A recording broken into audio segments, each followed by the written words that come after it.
What's up folks, it's Crush SG back with hopefully a shorter video today cause I really only want to talk about one thing. And that is, Frostallion is utterly bonkers in a player damage build. Okay, let's back it up a little so I can provide some context. So up till yesterday, I knew there were two main active partner skills that buffed player damage. We're not counting the Daydreams, Daisies, or Gobfins for this one because those are passive as long as they are in the team. So the first one is of course the weak point bonus from the Robin Quill and the Vanworm. And the second one comes from most pals with the Elemental Swap effect. Now not all of them provide bonus attack, but most of them do. Now I also knew that the mounted pals tended to give a much stronger attack bonus than the non-mountable ones, where most non-mount element swap pals only gave about a 10% bonus to player attack. Most mountable element swap pals gave the player 50 to 100% attack bonus depending on the star rating of the pal. Now this attack bonus only applies to the player, not the pal. In addition to that, I also knew that Frostallion uniquely converts the player's attack to Ice or Dark for the Noct version, but does not provide the same 100% attack bonus to the player. Instead, it provides a 100% bonus to Ice or Dark damage, which then applies to both Frostallion and the player. This makes Frostallion one of the best pals for mounted combat because it's basically a 2-for-1 deal. You can choose to run something like 4 Gobfins with a Frostallion, and you'll deal big damage, and if you ever use Frostallion skills, it'll deal decent damage as well. Or conversely, you can forego your own damage, add 4 Foxicles to the team, and Frostallion will be the one doing supremely big damage for you, while you still do some decent supporting damage from horseback. The thing is, I always figured that Frostallion was just a cool mount to have. It is fast, it looks great, and has great stamina drain. But from a player-centric damage standpoint, in my mind, it was just about as good as any other mount. It still gives me a 100% buff. I rarely ever use PAL abilities other than for status effects and CC, so the fact that it also buffed itself didn't really matter to me. Well, as it turns out, I was wrong. It's not as simple as that. See, a few days ago I finally captured a Frostallion with decent enough passives to breed with a pretty good Helzaphyr that I had to produce a Frostallion Noct. I figured, hey, why not? I wouldn't mind having a Dark Elemental swap mount on hand, so I went ahead and bred it. After finally getting the passives I wanted yesterday, I 4-starred it and took it out for a spin to grind it up to level 50 via my usual high-level alpha farm circuit. Now it took me a couple of kills to realize it, but I was actually 2 or 3 shotting everything. I mean, shotguns just puke a bunch of pellets out, and I 4 to 5 shot most bosses anyway, so I don't always pay attention to what's going on. But things went a lot faster than I was used to, so after a couple more kills to confirm that I was indeed dropping the alphas faster, I decided to pay our dear friend the target dummy a visit.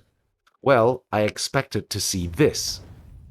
But instead, I saw this. And that's when it hit me. Elemental swap mounts provide a 100% bonus to player attack, but Frostallion increases the elemental damage by 100%. It has to be multiplicative. I should have known that from the first day I read the description, because I already knew that those 20% elemental damage passives we get on pals, those are multiplicative.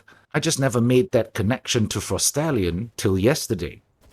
Of course, nothing is worth talking about without some tests to back it up, so I did a quick round of tests. I tested it in the same manner that I did in my last video, except 3 scenarios instead of 6.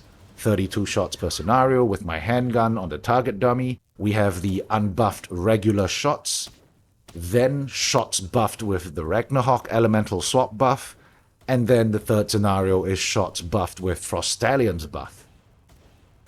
Here are the results. This row is the average shot damage, and this is the expected damage based on the damage calculation formula. This is the damage difference expressed as a percent, and this is how much more damage I deal with Frostallion compared to with Ragnarok. Yes, I use a Frostallion Noct, but the mechanics are identical to the normal Frostallion. Now, the focus is not the raw damage, of course. The dummy always takes full damage. The focus here is the damage differences highlighted by the colored cells.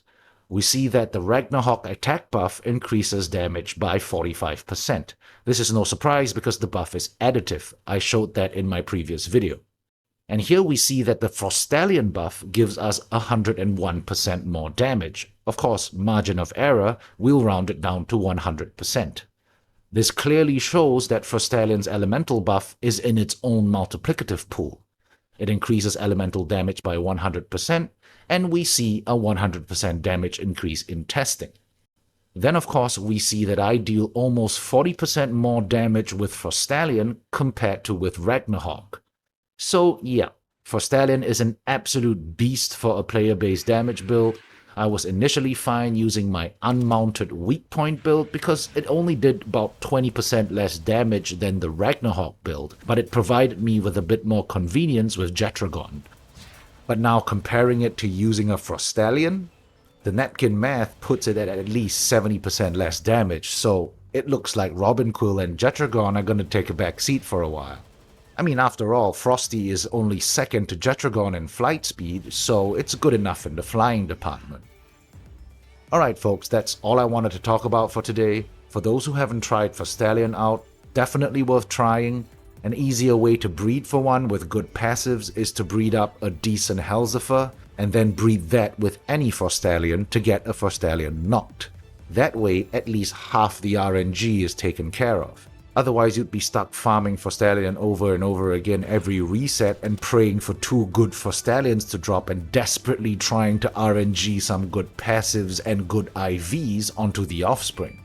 I know Dark isn't quite as useful as Ice, but it's still the same buff, it's the same mechanics, so the Noct version is a good middle ground until you get a couple of good Frostallions to breed, that is.